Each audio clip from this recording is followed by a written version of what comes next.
We dismiss history at our peril. Liberty Nation Radio with Mark Angelides. And we're back for our final segment with Liberty Nation senior political analyst and longtime host of this here show, Tim Donner. Tim, I want to talk about budgets.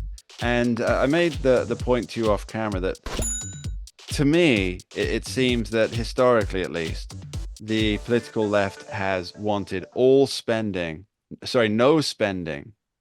to be discretionary, and they want all of it accounted for and no cuts in anything, whether that's trans comic books for Ecuador to gay liberation plays in Ireland for the ambassador, because, you know, a good ambassador can't do without a gay liberation play every year or so. That goes without saying, yeah. Of course. And the more conservative historically, and this I wouldn't say this is necessarily true now, but historically conservatives have really wanted everything on the table, including, you know, everything can be cut, and that includes defense, that includes all of these programs that are ring fenced. And I wouldn't say that's necessarily true now, not even for Donald Trump. Ben, you brought up a great point that I think is worth exploring with our listeners about Jimmy Carter. When Jimmy Carter came to Washington, he wanted to enforce something that he had been able to do when he was governor of Georgia. And the concept was zero-based budgeting, which is contrary to Washington, where the typical mindset is, well, of course, we're going to get the same budget as last year, and a increase of 2% or 4% or 5% is just presumed. But Carter's idea, which he was never able to pull off because he didn't have anywhere near the kind of political support he needed for it, was what he called zero-based budgeting, where you would, each department, each cabinet secretary, each agency would start each new year, fiscal year, with a budget of zero, so that they had to justify everything afresh from the year before. This is the way many corporations are run successfully. No, you're not entitled to the same budget for your department. You have to defend it and tell us why we should devote resources to it. And this is in a way what Trump is doing from the executive level, to the extent that he can, because of course Congress ultimately holds the purse strings. But this is what DOGE has done. They've gone in and said to these agencies, defend this grant, defend that expenditure. What is this all about? And if they can't defend it, it's being cut.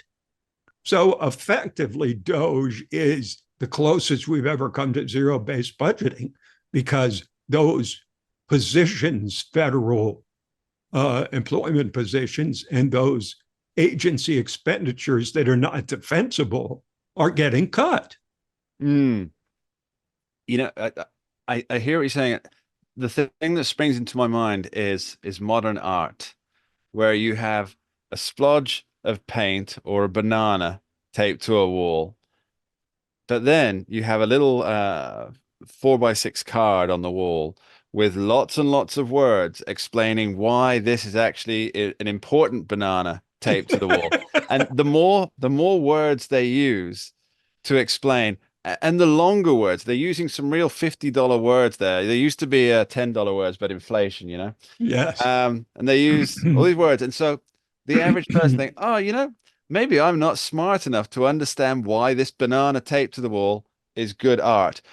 And that's why they put all these different, these long $50 words in there, because it doesn't actually make any sense. It never made any sense. And what they're doing is they're selling a concept based on a bit of a lie. Right. And this is what I seem to think happens when people try to justify the government spending.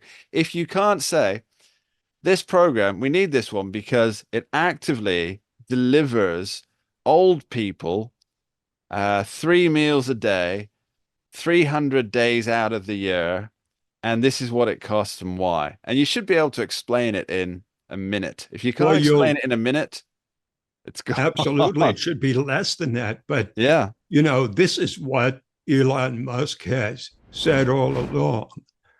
When he sees people violently against DOGE and what he's trying to do and cutting unnecessary pork and waste, fraud, and abuse famously, he says, okay, tell me which of these expenditures should be saved. Which of these budget lines should be saved that we're cutting, and tell us why. Defend it. But the left, the Trump haters, the people who hate government efficiency, apparently, they just oppose the process.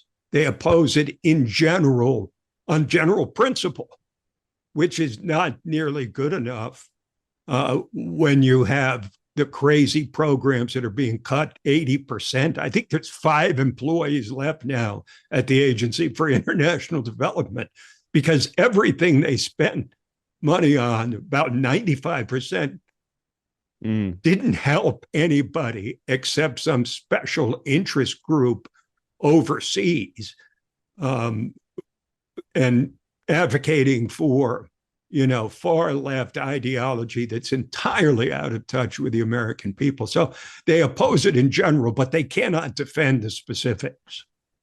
It's so interesting that you bring that up, Tim, because there was a poll by Rasmussen this last week, Rasmussen reports, and it was 71% of those who vote Democrat. And worryingly, I think it was almost half of those who vote Republican believe that would support a hypothetical law that would imprison Musk for his role in the Department of Government Efficiency.